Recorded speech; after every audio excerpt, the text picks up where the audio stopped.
What's up everybody, I'm back with another Tekkit tutorial, and today we're going to do infinite EU for industrial craft power. So what you're going to need is you're going to want to put down a condenser, surround it with relays, and put some energy collectors around it. I prefer to leave the front open so you can access it. Oops, there we go. Fill up the back as well. But you're going to want to leave that spot open, and I'll show you in a minute. So in here, you want to start targeting lava cells. And what you're going to need is a filter.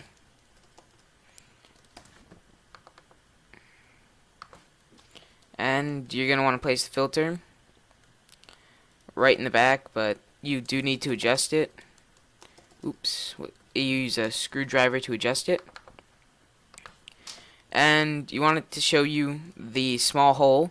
That's the back side of it. And what you can do is that you're going to put pneumatic tubes down. Now this uses geothermal generators, and it's critically important the tubes go on bottom, because that's where the inventory slot where lava cells go in a geothermal generator. If you put it on the top, it will not work.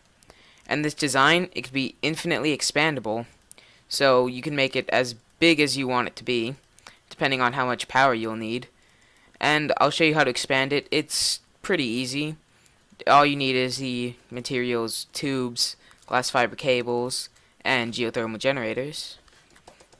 So what you're going to want to do is that you're going to want to get glass fiber cables. This is what I prefer because they have the least EU loss over distance. And let's just say you want to power this MFSU. You got to hook it all up to the top. You got to shift click on these, because if you just right click with it, it'll open up the interface. So shift click and it will place down the cable. And you're going to want to connect them all up.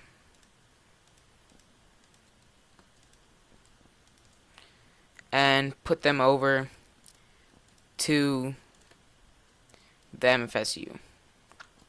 Now you can break this one and put down a timer, and that'll power it. But another thing you can do is that you get a redstone tube. Redstone. Take one piece of redstone and a whatchamacallit? I can't. There it is. Redstone pneumatic tube. Apparently, I already have some in my inventory. So you just replace the first one with that.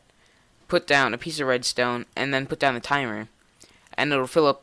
It'll shoot it out as well, because the redstone current travels from the timer to the redstone into the tube, powering the filter every time it pulses. And you can put it on point 2. Now what else you want to do is you want to take a stack from here, because see right now it's just generating, it's just pulling out the first one that it generates, so like basically one lava cell at a time. You want to take a stack from there and put it into the filter, so it'll wait until it has a whole stack before it shoots it out. And with red power pipes, what they do is that they fill up the nearest possible of inventory first. So it'll start from the back to the front before all these get filled up. But don't worry, they will get filled up. And to expand it, it's really easy. You just put down tubes, generators, and more glass fiber cable. And there you go. You just added another row to your setup. Now you could make as many of these as you want. You could make one giant one extending 16 chunks if you want. It all depends on what you're trying to run. And so let's just give this a little boost. We'll put in just this for the sake of the video, so you can see this at full power. And it'll start pumping it all out. And yeah, we'll wait a minute so you can see that all the geothermals do get filled. And they all do power the MFSU. See how that one tried to go into here, but since this is full, it moves on to the next one. And if it's all filled, it won't overflow. It'll just sit back in here, waiting until one of these runs out of lava cell again, and it'll refill it. Now, I believe they're all working. Yes, they are. See, 64 lava cells. And the MFSU is getting powered. We could see how much is going into here with an EU reader. Let's see. 600 EU. That's pretty good for such a small setup, considering one high voltage solar array makes 512. So this is making more than a high voltage solar array. And it's a lot safer, you don't need any transformers. And it does take up more space, but it probably takes up a lot less materials, considering I think it's about 80 stacks of iron to make one high voltage solar array.